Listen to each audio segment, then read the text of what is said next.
Welcome back. Episode 2, the first post-draft episode of the Wrap Up. I'm sure you guys saw it. The channel name has officially been changed to the Wrap Up Sports Podcast. LGZ Productions is no more. It's been 4 years. It's been cool. It's time to move on. I wanted some new shit, so we in this. Episode Same 2, here. post-draft. We're going to be talking NBA playoffs, our favorite picks of the first round, our least favorite picks of the first round, our top 3 favorite overall draft classes, some NBA playoff discussion. You already know. Just some cool stuff to get into. CJ, what's good? Let's get into man.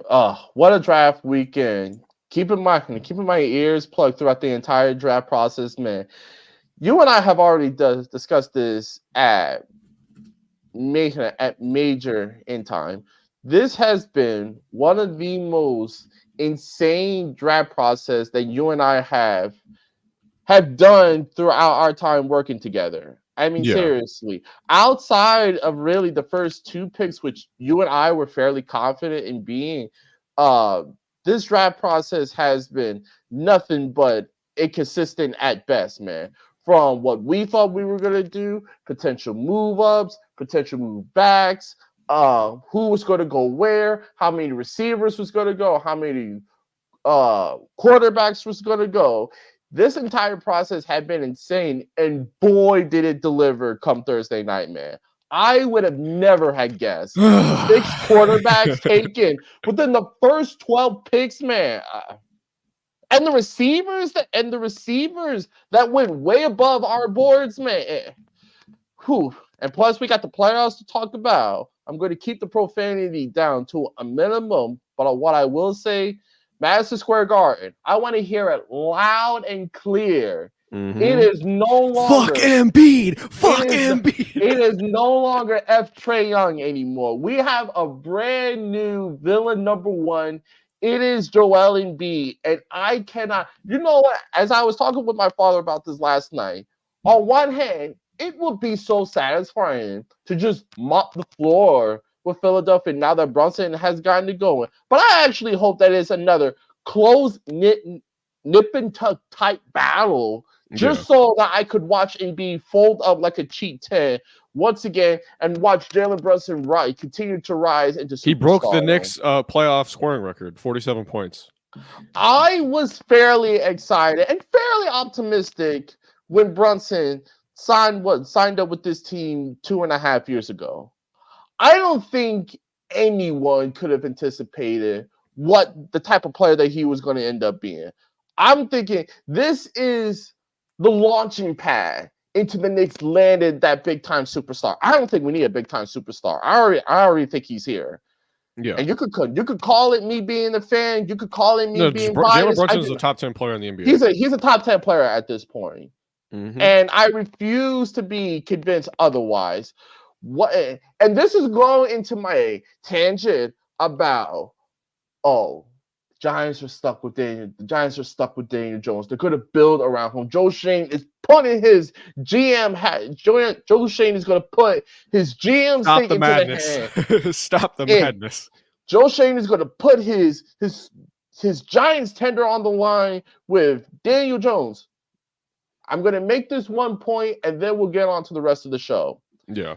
Guys, the difference between being a high-end level quarterback, a mid-level level quarterback, or a superstar in any category, a true superstar elevates the talent or the roster around him, regardless on how good or bad it is. I don't care if it's due to production. I don't care if it's due to winning. If you are an elite player, if you are a true superstar, you are supposed to elevate the talent around you. Jalen Brunson, he loses Mitchell Robinson half the year. Randall, gone the last 40-plus games. OG Anunoby was out for, 17 games? OG, even when he got here, missed, a third or nearly a third of the games in which we had him. Mm-hmm. And yeah, what has been the one constant in the Knicks being the 2 seed and being a threat in the NBA, not just in the Eastern Conference, but being a legit contender for the NBA Finals? Jalen Brunson. Giant fans. It's the same thing with Daniel Jones. Giants fans. There's been one common denominator. Regardless on how good or bad you think this roster is. What's been the one constant in this team being a mediocre, moribund franchise the last 5 or 6 years? It's been the quarterback. I'm not saying it's all on him, but most of it, a fair amount of it, has been on Daniel. Regardless of how good or how bad the roster is, elite talents elevate the talent around them. Matthew Stafford, Patrick Mahomes, Burrow, CJ, all the elite quarterbacks, all the superstar players within major sports. What's the one thing they all have in common? They elevate the talent around them, regardless on how good or bad it is. So listen, I once upon a time was Daniel Jones' biggest supporter. I rooted for him when we drafted him. I celebrated when we drafted him. I celebrated when we extended him. This is it. I said this to Logan immediately after. I said this to Logan immediately after the draft.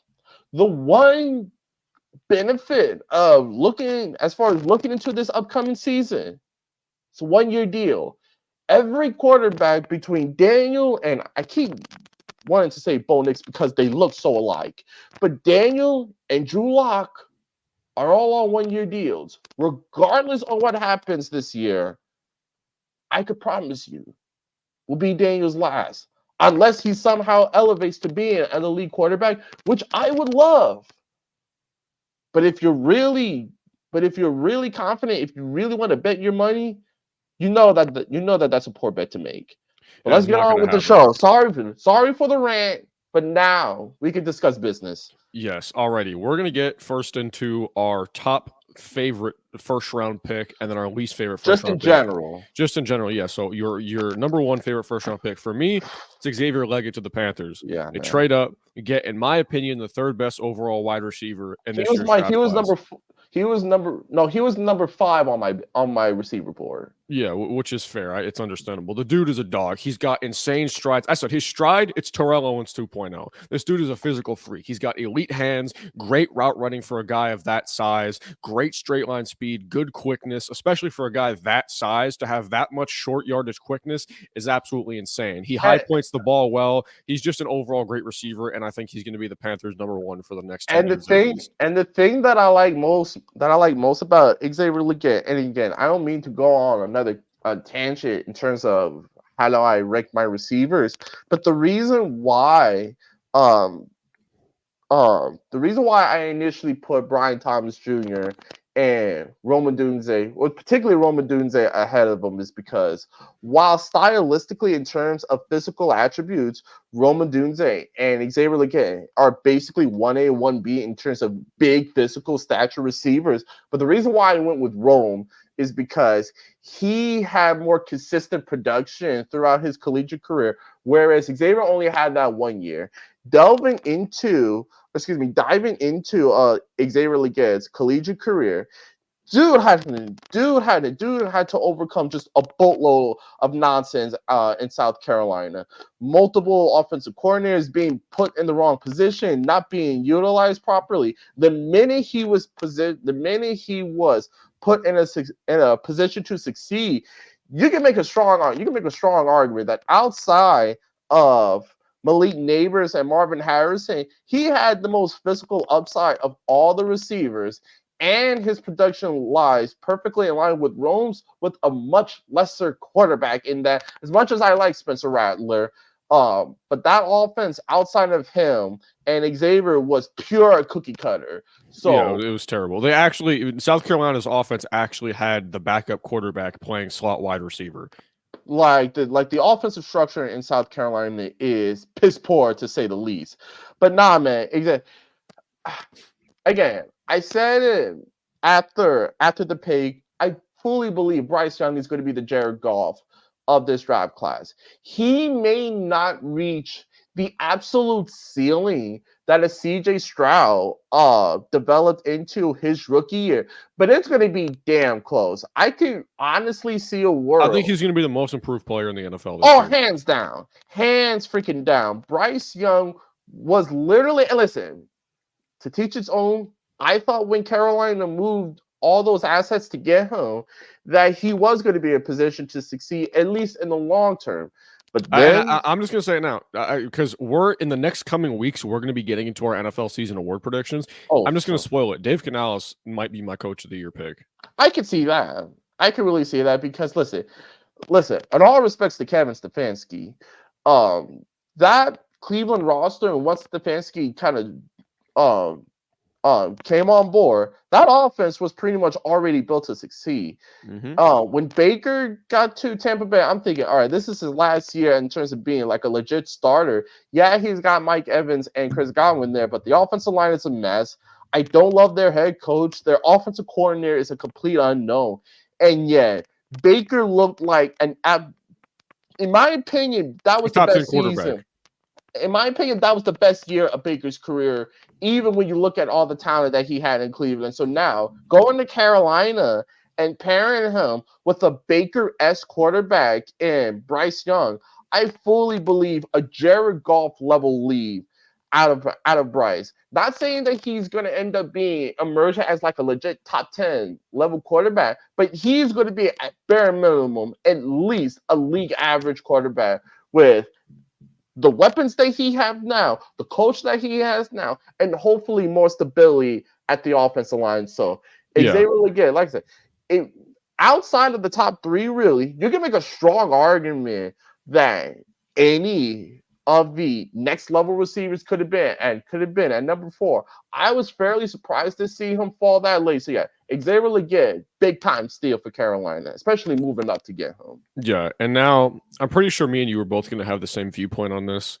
Our least favorite pick of the first round, Michael Penix. This is not because of what I think about Michael Penix Jr. as a player. It's because of the team he went into. The Falcons, you did not need a quarterback. This is not the same thing as the Giants if they were to take a QB because their quarterback is ass. I just stuttered so hard. What's his name? Kirk Cousins is an actual good QB. There's no point in you drafting a quarterback in the first round. You could have gotten Spencer Rattler in the 5th if you wanted to ensure that you'd have a solid backup. Michael Penix Jr., I don't get what y'all were doing. I'm being honest. I'm actually going to flip it on its head. This was actually my favorite pick. And the reason why I thought that this move was, number one, I love bold moves, especially out of an organization that's trying to win now, but also develop its future. Logan, I'm going to ask you a question, and you just give me the approximate number in terms of how many this selection had played. How many quarterbacks do you think play in the previous NFL season, whether it be in started, cut, bench, traded for, whatever? How many total quarterbacks do you think played last year? Was it like 43? Way more. Really? 51? Way more. Way more. What's the number? A grand total of 66 quarterbacks played last year. Wow. In the regular season? Period. Regular season, playoffs.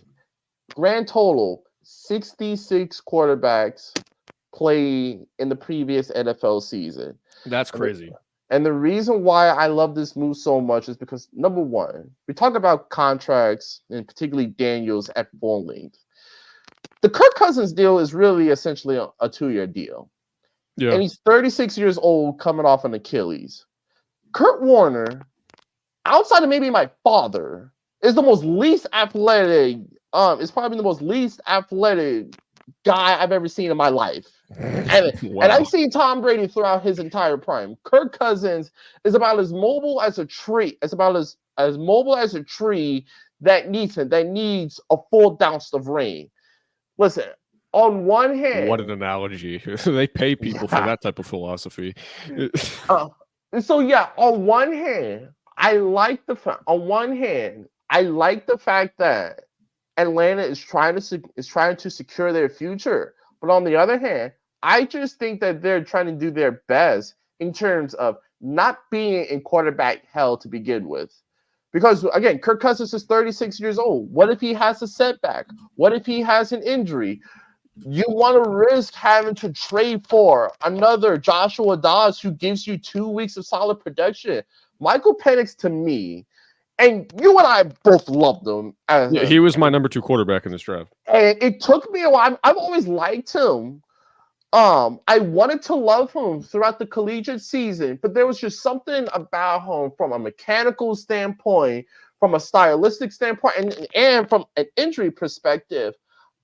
It took me a good while to love Penix the way that you do. And whilst I didn't quite love him the way that you did, but I also conceded the fact of outside of Caleb, of all the first round quarterbacks that had the highest ceiling, I think Penix honestly had the best floor amongst all of them. In fact, if he had gone to Minnesota or Denver, I think he'd be just as successful, if not more so, than any of them, especially given what's around them. I can agree on that. Yeah. And so going to an environment where, listen, he has the potential. He has all the potential. He could sit for like a year, 2 years best. And then if Kirk Cousins isn't the guy, because we all know, as much as you and I like Kirk Cousins, there's a ceiling to him. Yeah. Like Kirk Cousins, unless he has like the Niners roster, your ceiling with him is first round. Maybe you win a playoff game, but you're not getting past the Lions. You're not getting past the Niners. You're probably not even getting past Green Bay or Philadelphia at this point. And so you're definitely getting past the Giants. Well, yeah, I mean, yeah. On one hand, yeah, I'm glad that we're playing the NFC South rather than the NFC West. But my God, that division got better quickly. I honestly think we're gonna get swept by the NFC West this season. But you mean the South? Yeah, excuse me, the NFC South. We're not. I don't think we're beating Carolina. I have us going 2-2 in the NFC South. I think the only team that we could beat in the South is New Orleans. Yeah, I see. Well, don't get me wrong, Bryce, and we'll discuss this later on. Once we get the full Giants schedule. Schedule comes out what, a couple of weeks? I think like 2 weeks. Yeah. Yeah. So once we get the Giants full schedule out, we'll preview the season. But yeah, man. I truly believe that in terms of the upside for the Falcons, you'll be able to win now, and you potentially are going to be set up for the future in the long term. The way I look at this is essentially what the Packers did when they drafted Jordan Love. They knew they were going to be a playoff team. They knew Aaron Rodgers, or in this case, Kirk Cousins, was going to give us 2 years of good football. And then you see where Penix is at in 2 years. And he'll be what? Listen, folks, 26 years old is not that old, even for a quarterback. Okay. Yeah. I mean, Steve Young didn't start till he was what, 30, 31? Daniel is what? Daniel is in what? Year 6? He's what? I think he's 26, yeah. He's 26 and we're still waiting for his breakout year, folks. Like, give me a break. Daniel Jones is when is his birthday? I know I'm older than him, but his birthday's on May 27th. So by the time the season starts, he'll be 27, and we're still waiting for his breakout. And we're still waiting for his breakout year. Michael Penix will be 26 by the time he probably starts his first game. Give me a break. Talk about, he's going to be like, he's an older quarterback. Big deal. Okay. If he plays, Dad, how old was A-Rod when he started his first game? If he plays 15 years and he's a consistent all-pro, Pro Bowl level quarterback, and he wins you a Super Bowl, are you going to give a rip about how old he was when he came out? No. And so I think for Atlanta, they secured their short-term plan in being good and competitive this year. And they potentially got themselves the biggest quarterback of high upside, again, outside of Caleb, in anybody in this draft class. And he's not going to be asked to start right away. Look at the roster that he has. And the division that he has. You really think, and in all honesty, Logan, and then we'll move on. If they had stuck with Kirk Cousins, say they win 8, 9, or 10 games. Now, while you and I, being Giants fans, we're already looking at the quarterback draft class for next year, in all likelihood, the Falcons are not going to be in a position to where they're going to draft their quarterback next year because they're going to be too good for it. Yeah. So take a big swing, draft Penix. If he sits for 2 years, who cares? And if he's great, shortly, you secure your short-term plan now, and now you potentially locked up your long-term future. So I look at it as a win-win. I mean, I feel you, and now that we put it like that, I do understand the pick more. I didn't hate. I didn't think there was any pick in this first round that I absolutely despised. Yeah. I understand that move was the most shocking. Like, I would have never guessed that Atlanta was going to take quarterback. And they put that pick in quick as fuck. Quick as hell. And so, yeah, I understand that move was the most shocking. And again, maybe it's just because I like taking bold steps. I take a bold leaps, especially at quarterback. I mean, that's part of the reason why I ranted last Thursday was because I wanted the Giants to take that leap. But the Falcons are more secure in doing that now rather than us. Yeah, I feel you. Alrighty, so we did our favorite and least favorite picks of this year. I gave Xavier Leggett. Did you agree with that Leggett pick? I really like the Leggett pick, but I think Penix, the more I think about it, is my favorite move. Okay, and what was your least favorite selection of this year's? My least favorite selection, and again, and it's probably the move that is going to do them the least amount of harm. Kansas City, Xavier Worthy, first round. I'm cool. First round. I mean, listen, I understand the speed, and they traded up for him. And they traded up for him too. He was like my 7th or 8th receiver on the board. Yeah. And again, I know it's a deep wide receiver draft class, but really, Xavier Worthy.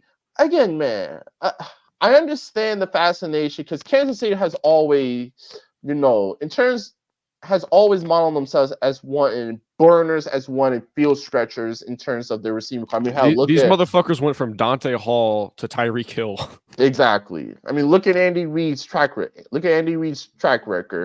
He drafted Deshaun Jackson. He drafted Jeremy Maclin. He was there in Kansas City when they drafted Tyreek Hill, correct? Yeah.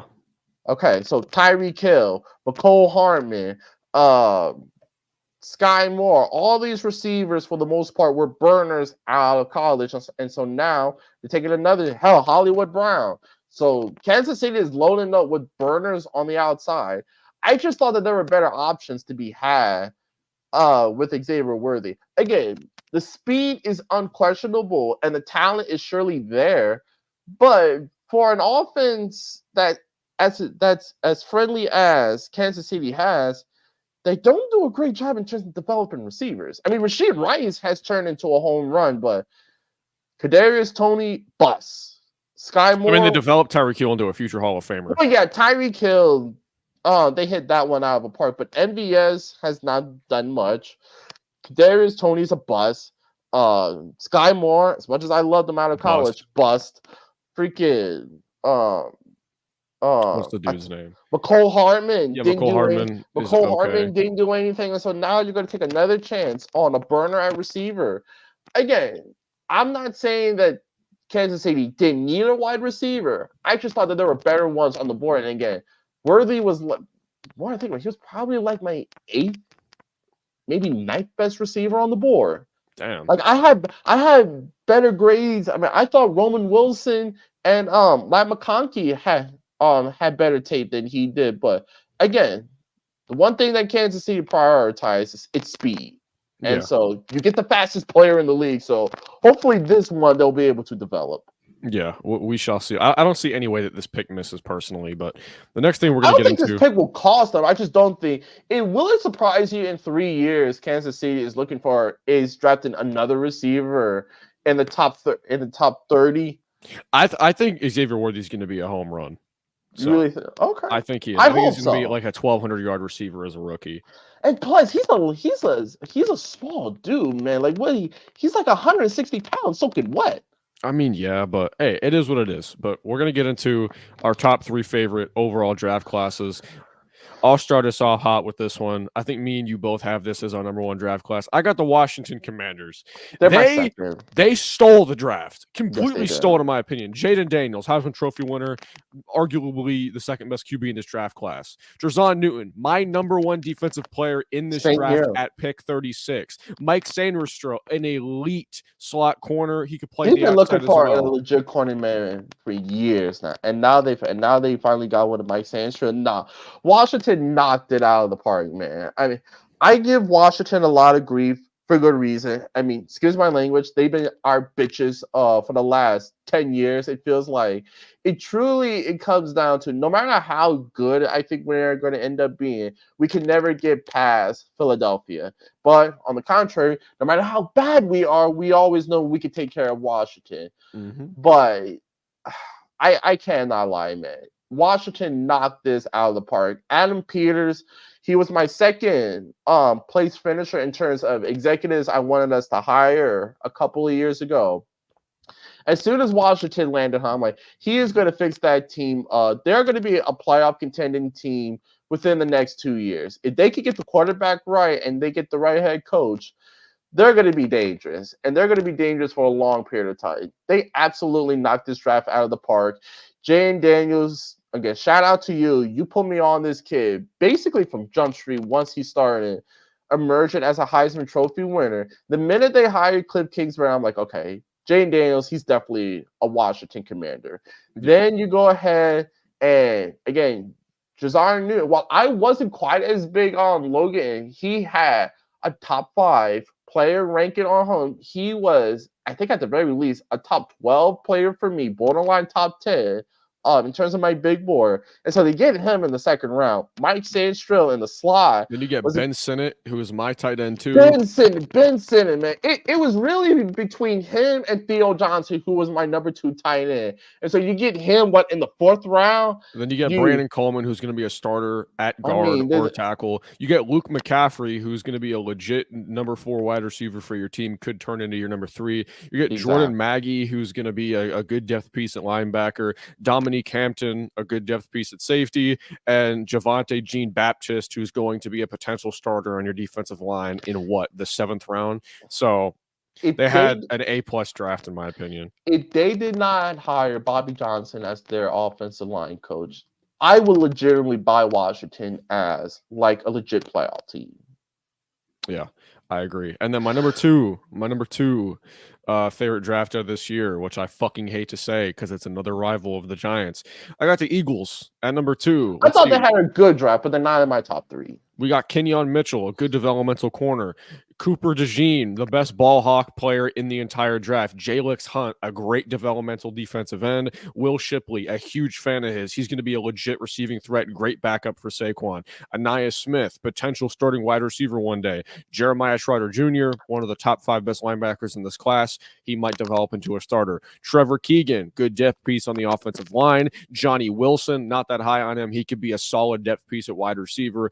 And then Dylan McMahon, good depth piece at offensive line. So the Eagles killed it as well. They got 2 legit starters in their secondary, a good starting caliber defensive lineman, a great weapon in Will Shipley out of Clemson, good running back.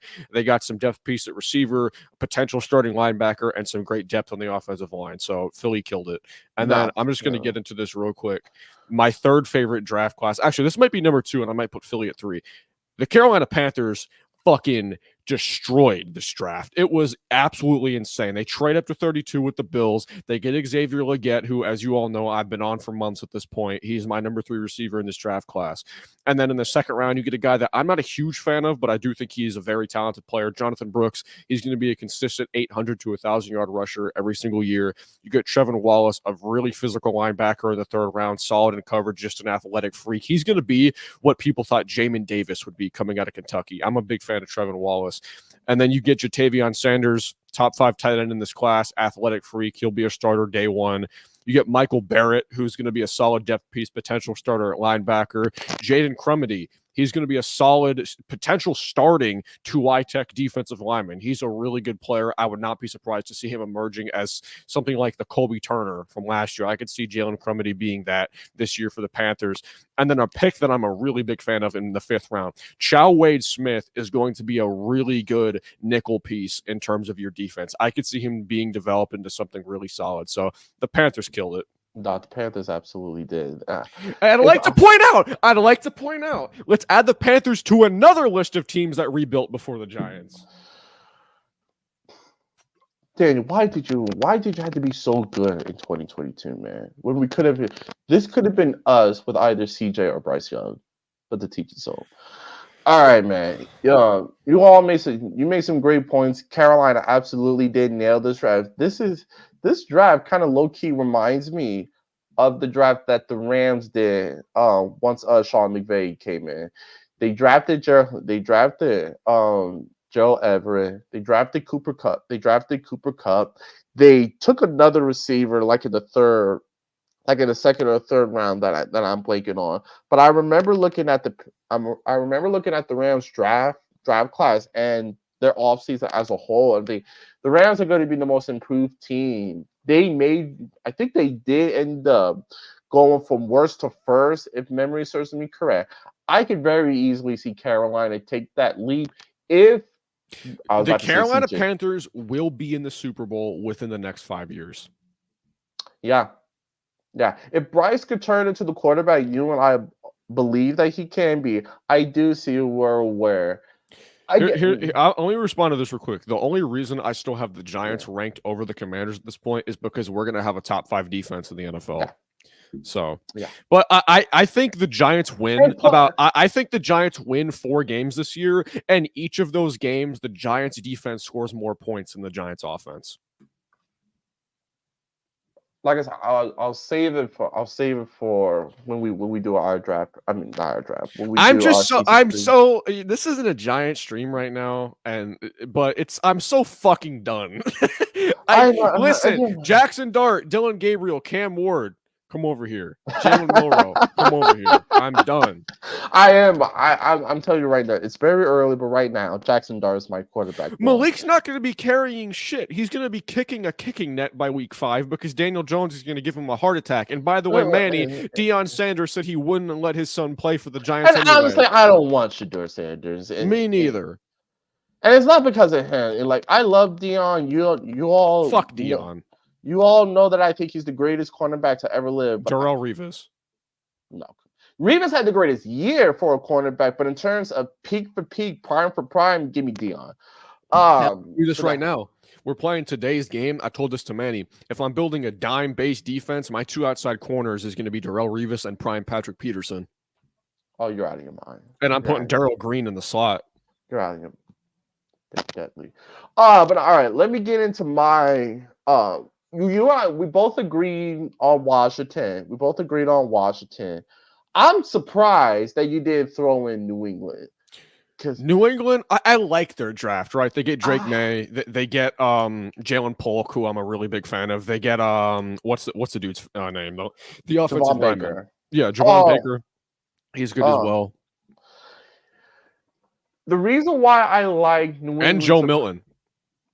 The reason why I like New England's approach, it's not necessarily the value that they were able to get out of these picks to a degree, but it's more so looking at the outlook of what I think the Patriots are going to be in the long term. Yeah. Throughout the entire Belichick era, listen, say what you want about Mac Jones. I wasn't a big fan of Mac Jones even when he was coming out in college. But my God, you talk about setting up a quarterback for failure. When the Patriots offense made Joe Judge's offense look like the 2001 Rams, you know that you got problems in terms of your player personnel. Yo, that's crazy. Throughout essentially the entire Mac Jones era, what were their premier picks? An interior lineman here. Cole Strange, baby. And I'm never going to forget, my dad laughs at this on the daily basis. When the Patriots took Cole Strange in the first round, Sean McVay in the Rams draft room said, "Who the fuck is that?" And Cole Strange is a solid above average interior offensive lineman. I have a third round, Logan. We had a third I had a round grade fourth on. round grade on him. But I mean, Uh, and he surpassed that, right? Yeah. But how He's he's playing solid. right now, he's playing like a mid-second round pick. But there were other guys on that board that you could have prioritized. And I mean, Manny, I do agree. Quinn Ewers, I'm a big fan of his. I mean, again, man, there's the whole Patriots philosophy when it came to building around a star quarterback, an interior lineman here, a cornerback there, and a defensive tackle there. Like This man is slapping his phone. I'm like, the reason why I was so convinced that Drake May was not going to succeed in New England was because of their philosophy. Like, they're going to ask him to start right away. They're going to have these big major expectations on him. They are going to expect from Drake what Carolina expected Bryce to do last year, which is never how you set up your quarterback for success. You want to know how you build around your young quarterback? Put some legit offensive talent around him. Javon Baker, a home run threat waiting to happen. Jalen Polk, at one point, prior to me getting attached to the Roman Wilsons, the Ladd McConkleys of the world, Jalen Polk was my favorite receiver of those, like second or third tier level receivers. Once you get past like the top 5 or the top 6, you drafted a developmental offensive tackle, I think in the 5th round or whatever. You finally put some legit pieces around Drake May. You sort of did what Washington did back in 2012 and selected Joe Milton, this big upside quarterback, to develop underneath Drake May. Like, I just thought New England, from an offensive philosophy standpoint, this is how you build around a young quarterback. You hire a legit offensive staff that knows how to work and develop quarterback like Drake May status. You then put together legit home run threats and, again, a developmental offensive tackle for the long term. Maybe we'll see. Maybe he ends up becoming New England's, long-term starter at left tackle. You draft Javon Baker. You get Jalen Polk. As soon as I saw those first 5 or so picks, I'm like, this is how you build around a young quarterback. Again, in terms of value picks, I agree. Carolina knocked it out of the park. But in terms of, setting yourself up for success in the long term, I thought New England did that more so than any other franchise. Yeah, I like what New England did. They got Drake May, who people could say fucking John Rice Plumlee is better than Drake May. I don't give a fuck. Cool, whatever. Drake May is probably going to be a star caliber QB, and it developed properly, which by the looks of it, New England is at least putting forth that effort. Again, I really thought from an offensive philosophy standpoint, they knocked it out of the park. Another team, and again, I'm sorry for this man's looking at his notes. Yes, I am. Yes, I am, because I wanted to make sure that I didn't confuse certain players as such. I really thought the Lions had an underrated draft class in terms of, similar to the Giants, drafting their biggest positions of need and getting arguably the best players suited at those positions. Terran Arnold, as much as Slay was to comment how much I hate on him, Terran Arnold was hands down one of my top 3 favorite defensive players on my board. To me, it was between him, Jazar Newton. Hold on. I hate to interrupt. We'll start a new sports debate. CJ was telling me you were ducking, bro. I was there, Jaden. CJ was telling me you were ducking. I was there, man. I was there. Whoa, what day was it? What was our first episode? Monday? Last Monday. Yeah. Yeah, our first episode was last Monday, and I was legitimately there from like 6 to like 7:30. I ain't get called out. Oh no, wait, I do have your number. All right, next time that I'm at Rowley Park, I'll call you ahead of time. I bet. Continue the Lions. But thing, nah, the Lions, much like the Giants, they heavily attacked their biggest position of need, of course, for the Giants outside of quarterback. But what was the Lions' biggest weakness? In, their secondary. Their front seven is the most underrated in the league. Unlike the Niners, they know how to attack their weaknesses, and that is the back end. Terrell Arnold, Ennis Ragshaw were two of my 10 favorite prospects out of the cornerback position. And considering how good this cornerback draft class was, to get him midway through the second round, I thought was heavily solid. Adding another developmental interior pass rusher alongside Aiden Hutchinson, I thought was a potential steal.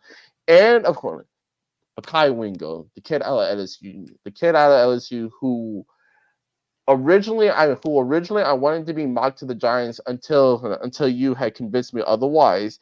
And then excuse me, Christian Mahogany in the sixth round, who, listen, the rich just keep on getting richer with the Detroit Lions. I said a couple of years ago that no other team does a better job at drafting and developing offensive linemen like the Detroit Lions, and now you potentially get another one in Christian Mahogany. Bruh, shut up. Again, in terms of value of their selections, they could have made a few more value picks, but in terms of targeting their weaknesses, the Lions, I thought, improved more so than any other team as far as the contenders in terms of upgrading what they needed to upgrade at. Yeah, I could agree on that. I don't know why I just did a fucking triple take on the I can't agree on that. But hey, we're going to get into some basketball now, and then we're going to wrap this up. Starting off, we're just going to continue to look into the Thunder and Pelicans series. The Thunder are up 3-0. I think I had them winning in 5. They're probably going to win in 4. Shai Gilgeous-Alexander is arguably the best player in the entire NBA. CJ, thoughts on this series?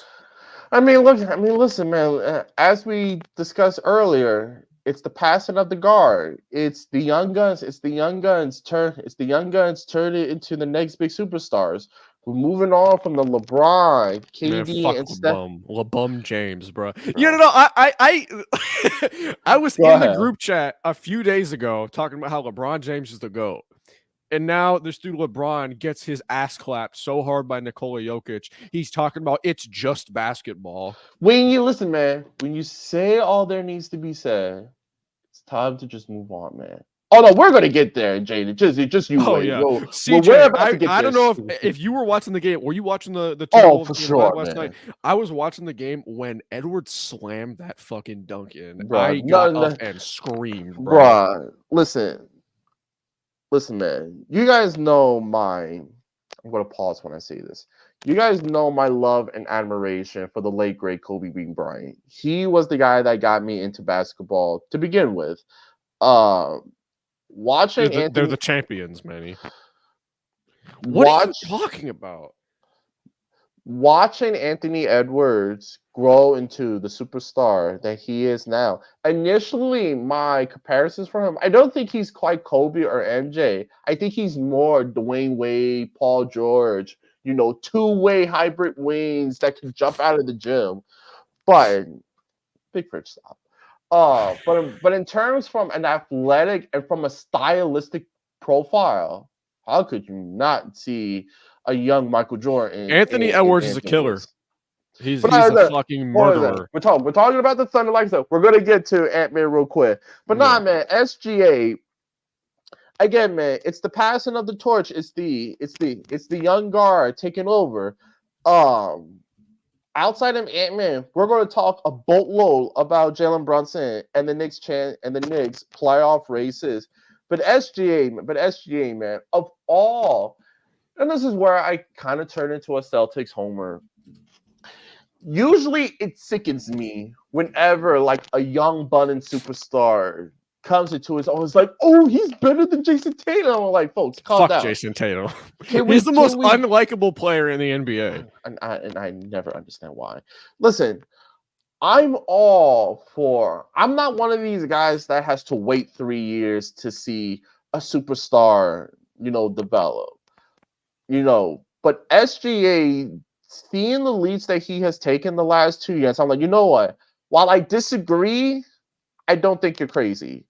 SGA, of any guard outside of Steve Nash in my lifetime, has probably the most complete offensive game I've seen hands the down. last decade. No question. Yeah. Like, he has no flaws as a guard. Like, even a guy like Westbrook can't really shoot. Like, never been an elite shooter. Russell Westbrook was always doing good based off his explosiveness. Yeah. He was never a pure shooter.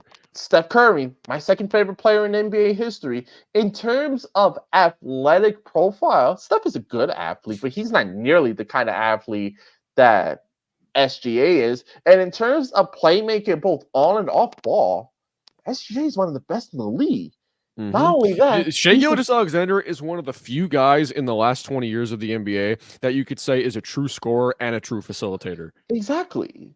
Like, he plays on both ends. He's not an elite three-point shooter, but he is a capable three-point shooter. He shoots 43% from three?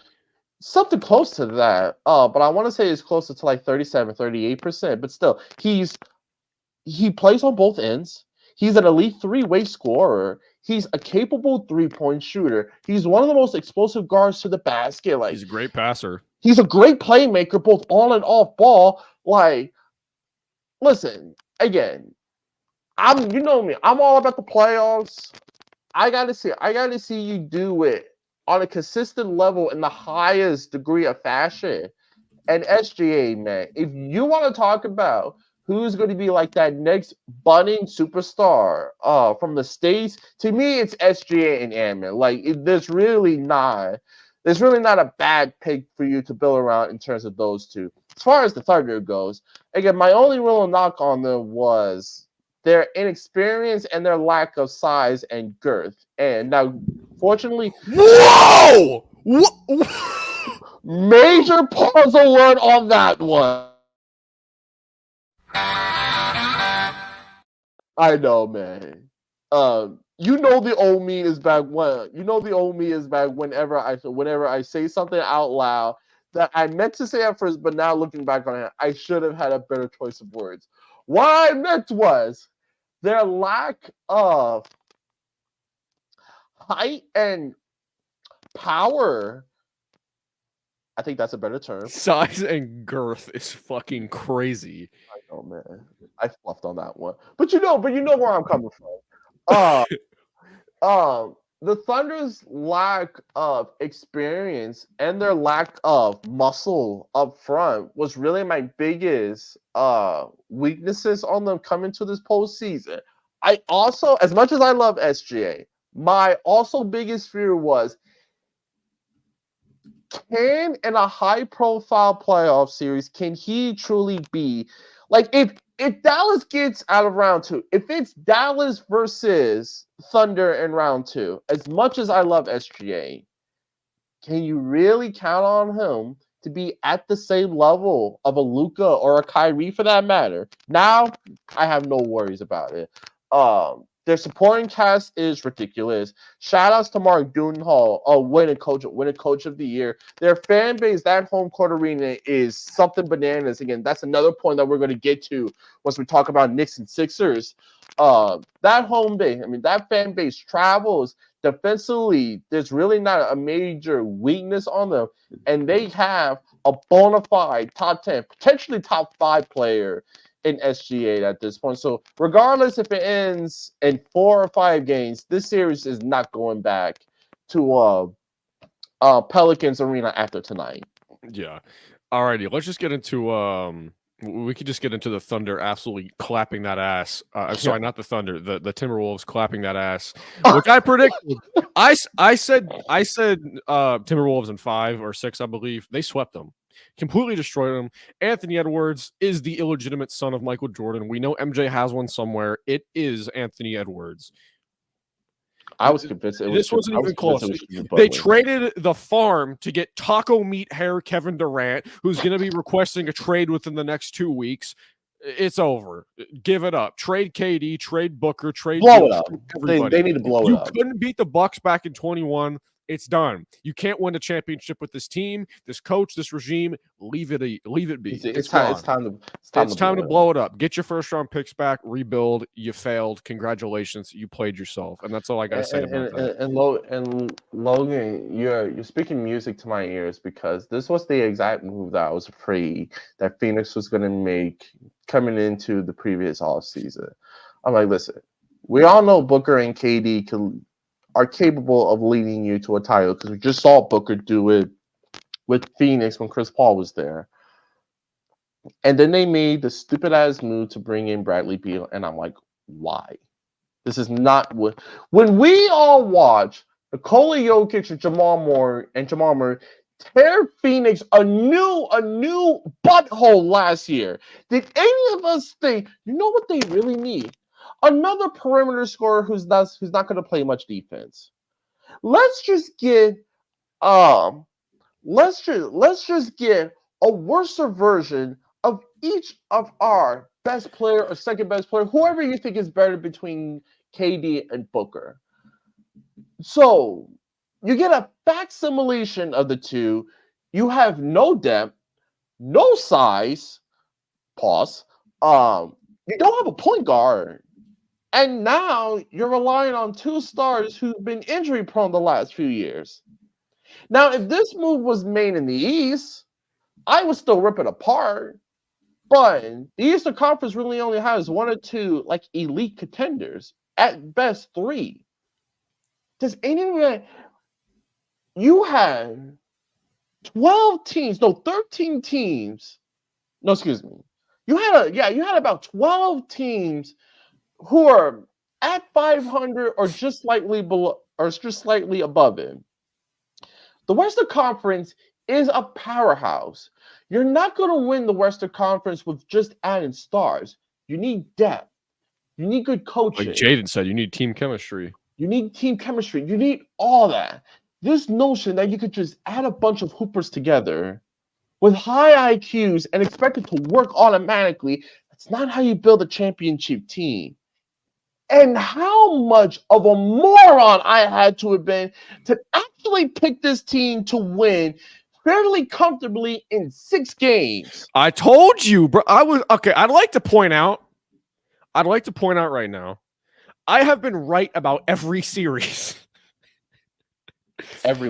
Every single one. I mean, you could say I'm technically not right or wrong about Orlando, because if I believe it's tied right now, correct? Yeah, it's tied at 2 games apiece. Okay, well, technically I'm not wrong. And I think Orlando is potentially going to steal the series now. Yeah, I 100%. Garland and Donovan Mitchell will be a New York Knick, so you know.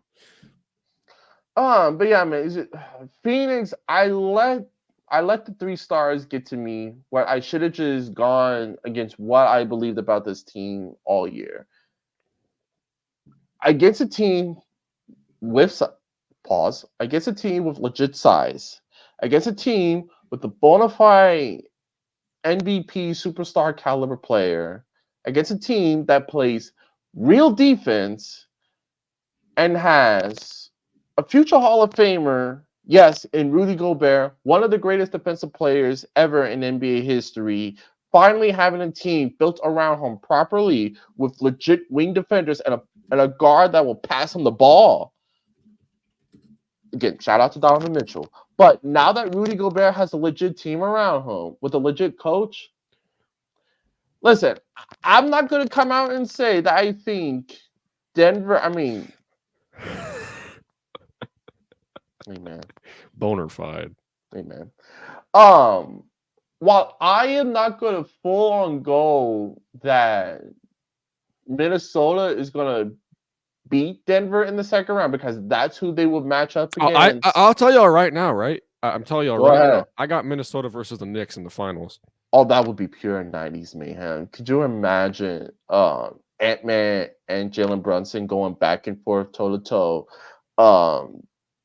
Again, man, 2 young superstars coming into their own. You love to see it.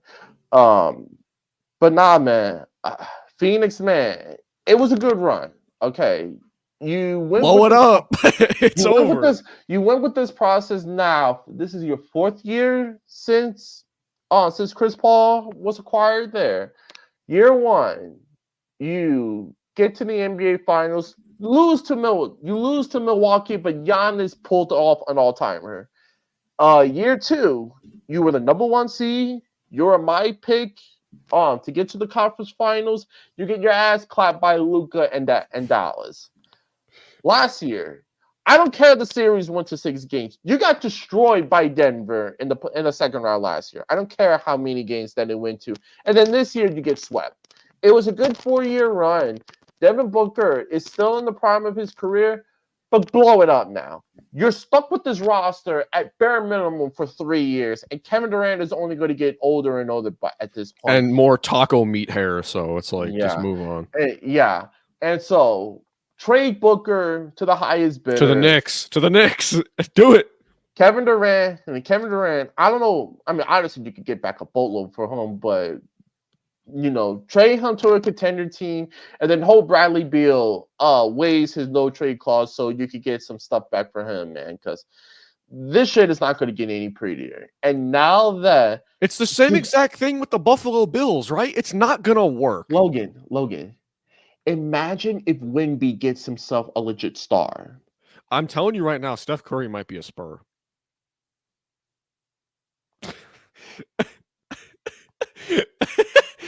You're low-key cooking. You had my interest. Now you got my attention. but we need to move on to the next instance. So again, Phoenix, it's time to blow it up. Yeah, exactly. Alrighty, we're gonna get into the New York Knicks. My team. Not your team. Shut the fuck up. Shut the fuck up. It's not your team. Celtics, I love you. You guys know that I have your. You guys I heard know that I too, have your Jaden. bags. I just ignored it. You guys know I have your bags through hell and high water. But for this run, I was with you guys last year and the year before, where y'all should have won the championship. Steph Curry just inserted himself in your guys' rear. It was bad. The one time Andrew Wiggins was that good, picture of Steph Curry is beautiful. Pause. That picture, I want that poster on my wall. The 1 year Andrew Wiggins was good. It cost my team a championship. Yo, Andrew Wiggins is what's the dude's name? What's the dude's name from the Bears, the running back that had 1 good year? That's who Andrew. Oh my God, I know who you're talking about. Jesus Christ. Damn. I can't think of it right now. But no, let's talk about the Knicks. Matt Forte. Oh my gosh. Matt Forte. Yeah. Hold on, Matt Forte was a baller for like a couple of years. But yeah, after that injury, his career. But no, man. The Knicks, man. Listen, man. When we get to the end, when this team gets to the Eastern Conference Finals, Pacers, don't think I forgot about what happened in 2013. Roy Hibbert ruined my team's chances of getting to the Eastern Conference Finals. This time around, Halliburton ain't doing shit. I'm going to pause when I say this. We are coming for you, Boston. We're going to meet you guys in the Eastern Conference Finals. Take care of your business against this hapless Miami team. And whoever comes out of the second round, I don't care if it's Cleveland, I don't care if it's Orlando, we're beating their asses in 5 games. But Knicks, Celtics, I am here for this. I am here to ride or die for my team. Jalen Brunson is going to lead us to the promised land. And man, I don't care if we get demonetized. I don't care. We're all demonetized. It's me, bro. I do not care, and I do not care if I get ramshacked by Philly fans. Fuck Embiid and fuck Joel. You got some Grinch fingers, bro. I want to hear that all across Madison Square Garden, where even Philly can hear it. Philadelphia we had a home court advantage in Philly. It's like no matter where we get, it's like no matter where we go, man, the Knicks just take over whatever town they're in. And I told you, Philadelphia, when those Nova boys go back home and they get that Nova cooking, Jalen Brunson, he's going to get into his bag. Josh Hart is going to look like the modern day Dennis Rodman. This dude said Joel Embiid has an eye like a chameleon. That's crazy. And you know what? He's moving around so badly. I don't even think I would notice. I don't even think I would notice him if he was staring me in the face come the fourth quarter. Fuck Joel Embiid, bro. The dude is dudes really thought this guy was better than Jokic. It was never a conversation to begin with, but again, I don't need to be proven more right about the Knicks. With all that being said, the Knicks are going to wrap it up tomorrow night, 7:00. The Knicks are going to win by at least 7. The Knicks are going to wrap it up. That's all I got to say. And we'll be playing Indiana in round 2, right? Most likely, yeah. They're up 3-1 at this point. The Bucks are not winning that series, which we could get into that really quickly. I have not watched a single game of this series. I don't give a fuck. The Pacers. I've watched 2 games. I watched Game 3 and I watched Game 4. I totally blanked on Game 2. My main focus has been on the Lakers, Nuggets, Thunder, Pelicans, Wolves, Suns, and I've peeped in at Clippers, Mavs a few times. Yeah, man. I have not watched a single game of the Celtics series either because fuck Boston. And it's Miami. Come on. Yeah. I haven't watched much of that series either. But nah, man, it's just bad luck for Milwaukee, man. They really try to microwave. No, fuck Milwaukee. I can't stand the state of Wisconsin for many reasons. There's nothing to do there except get drunk and jerk off. Like, what's the point of even living in Wisconsin? Cheese. Fuck Milwaukee.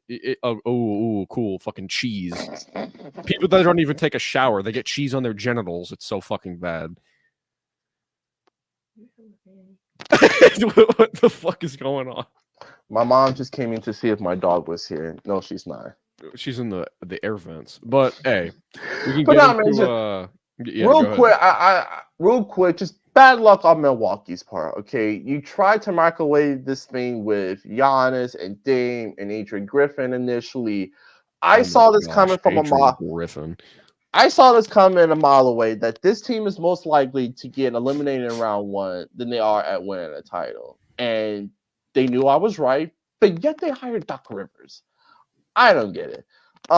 Listen, man, I support Doc Rivers because he delivered my team a championship, but I've seen this guy fail way too many times to then hand him another championship caliber team. And then Giannis gets hurt.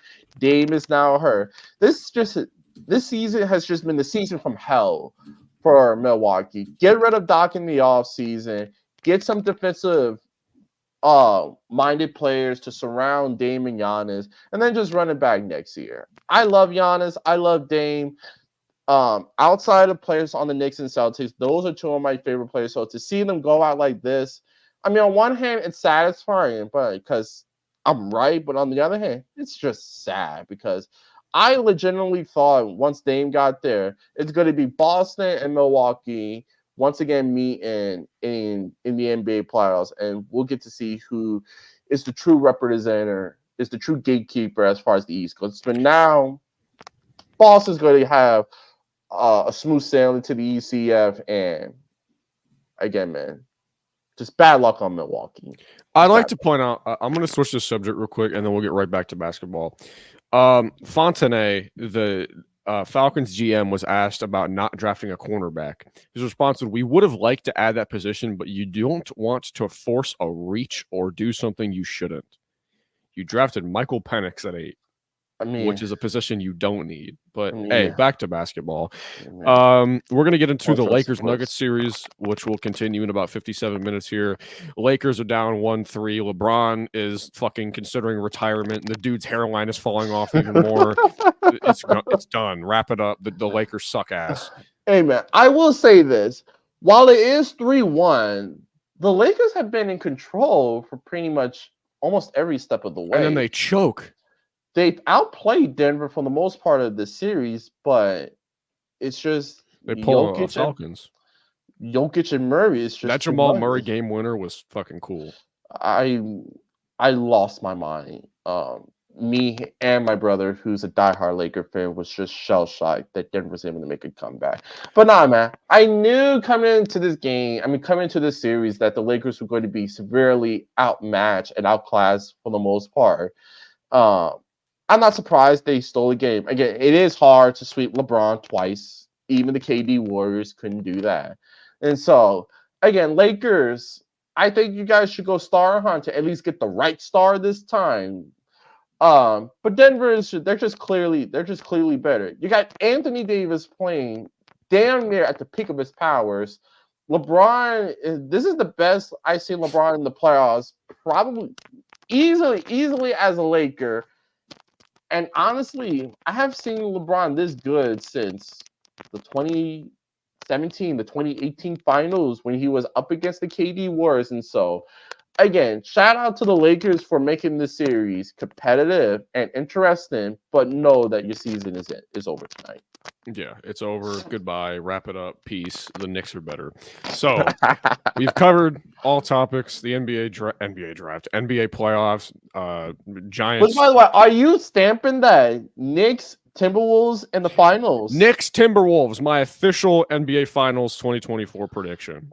Wow. Ant-Man over SGA. I want Josh Hart guarding Anthony Edwards. Oh, you talk about two pit bulls going at it. This is the big which you're more, I love dogs, but you're more of the dog encyclopedia more than me. I'm a dog enthusiast. Yeah, you're more so the dog enthusiast than I am. Which breed is more aggressive, a Rottweiler or a pit bull? A Rottweiler. Okay, so you got a Rottweiler. Pit bulls were actually originally bred to take care of children. They're not even supposed to be aggressive. Yeah. Which of course surprised me, considering my uncle, one of his dogs were a pit bull, and he used to terrify me. Then I let him sniff me, and we became best friends. Okay, well, but nah, man. What a topic change. But nah, man. Knicks and Timberwolves. That's what my heart will want, because I love seeing moribund franchise just rise out of the ashes and become like contenders, like essentially overnight. You do have to remember, this is technically the Thibodeau Bowl, since he did spend 2 years in Minnesota. That's a good signing. I like that. Raiders son Michael Gallup. Oh yeah, that is a good move. That is a good move. The Raiders are kind of doing what we're doing, which is Gardner Minshew is better than Daniel, but they have a substantial enough quarterback. Gardner Minshew is better than Trevor Lawrence. You think I'm joking? I do not think you're joking, unfortunately. And unfortunately, you're probably right. But nah, the Raiders, they're kind of doing what we're doing. They don't have their long-term future at quarterback. Gardner Minshew, he's good enough right now to just be good, to just be solid. But they're adding the pieces necessarily to be at least competitive. It's just the problem is, I think the Raiders win like 9 games this year. I'll give them 7 wins. They looked solid last year with Aiden O'Connell. They did. They did. They really did. But now that the Chargers got that joke show out of oh my God, the Chargers are okay. Let me tell y'all something real quick. Mark my words. Go ahead. Super Bowl 63. Chargers Panthers. What Super Bowl? Where are we at now? Super Bowl. We're going into Super Bowl 59. We're going to Super Bowl 59. Okay. Super Bowl 63, Chargers, Panthers. Chargers, Panthers. What the fuck? Whenever I stop eating for like a good couple of hours, like I end up burping up air. Like I don't know if it's just congestion or just leftover for whatever I eat. I'm gonna kill myself. Either way, man, I have a hard time betting against Kansas City, especially within a team within that division. They're not gonna be that dominant for another 5 years, bro. I understand that, but put it this way: if the Chargers were outside of the AFC West, I totally buy in. I guarantee Patrick Mahomes is a bottom 5 quarterback by the end of next season. You don't believe that. You can have a meteor. You can have the meteor that made the dinosaurs extinct 50 million years ago strike Earth right now. And there is not a chance in hell that proposition is ever happening. What was that? In all seriousness, the Chargers, rather than doing what everyone hopes they do, is surround Herbert with a bunch of weapons. Listen, Justin Herbert is. They got Ladd McConkey and Brennan Rice, which I like. Ladd McConkey is going to be a steal within the next 2 years. Just you watch. But they're building the type of team that you need to in order to dethrone Patrick Mahomes. You need to build up the trenches. You need to build up that pass rush, and you need to get good possession receivers that can keep the chains moving, that keeps Mahomes on the sideline. And who better to do that with than John Harbaugh and Greg Roman? Justin Herbert, we all know, is spectacular. I don't care what Cop Fizzle says. He is a bona fide, at worst, top 10 quarterback. And so you got that. The defense should be a lot better. I love Joe Alt. I just have no idea where you're going to play him because you know how I feel about moving a left tackle, whether it's in college or pros, and moving over to the right side. Rashard Slayer, when healthy, is a Pro Bowl level left tackle. Why move him just because you drafted Joe Alt, who only played left tackle? And so I think the Chargers are building their team the right way. But again, man, you're asking me to eventually bet against Mahomes, and there's only two quarterbacks I'm comfortable doing that with. That's Burrow and CJ. Everyone else, good luck, or have someone else beat Mahomes for you. I feel comfortable doing that with Daniel Jones, but hey, yeah, this is the end of the stream. This stream had really just kind of flew by, my boy. We jump right into our superstar takes. Again, the young stars of the NBA are finally coming to their own. I had a perfect transition into, comparing it to Giant fans still wanting to believe that Daniel Jones is going to be something elite. No, he's not. At best case scenario, he ends up being a Jimmy Garoppolo-esque quarterback. Okay. Playoffs has been phenomenal. The draft was a home run from both our point of views as well as looking forward to the long term. Again, I ultimately want to save this for when we do our season previews. Our season predictions for the Giants in a couple of weeks. I'm actually going to surprise you a little bit in terms of what I think we're going to end. I think we're going to end up being a very competitive 6-win team. Because we won 6 games. We won 6 games last year with a tougher schedule and playing with essentially 4 different quarterbacks. We play the NFC South and AFC North. I see 8 losses there. Let's see what we do against Washington. I think we get swept by Philly, swept by Dallas, and beat Washington once. You think we only beat Washington once? Yeah. Okay. And I think it's at home. Okay, maybe you're onto something, but hey, I think we beat the Vikings. Yes. I think we could get into this another time. Yeah. But that's the show, everyone. Thank you for checking on us. Episode 2 of the Wrap with your boy CJ Talk Sports and my the Wrap. and my boy Logan Knapp, formerly known as LGC Productions. No more. That's it, formerly known. We'll talk to you guys later. Probably within the next couple of days, once all the first round matchups have concluded, as we preview the second round of the playoffs. You guys are the best, and we'll catch you guys later.